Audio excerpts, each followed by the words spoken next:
ده انا شفت انتريه صالون كامل يا عمر معمول بورق الدهب. ايوه بس شكله عفش. ليه بقى؟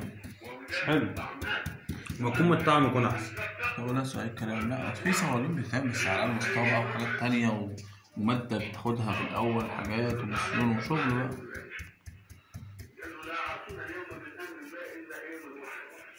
اكيد بترش دهبي 2000 يا عمر قبل ما بتاخد المسيون وكلام من ده عشان لو في حاجه مفوت. ها؟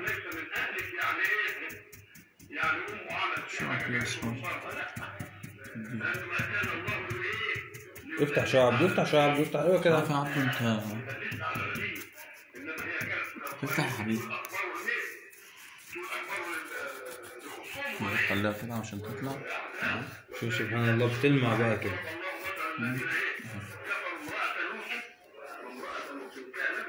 ابعد يا حبيبي شويه عشان مفيش اضاءة اصلا. نصح كده يا عم عشان تبان كله الشكل والوسطى اللي يعني مين اللي شغال؟ يا كلمة تعرف شغال. شوف ثلاثة عامة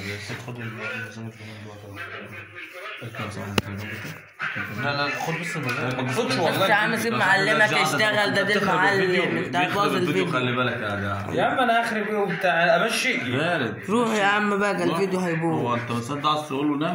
مفيش حاجة اسمها نام يا حبيبي. شوف المعلم اهو. المعلم اهو عمر.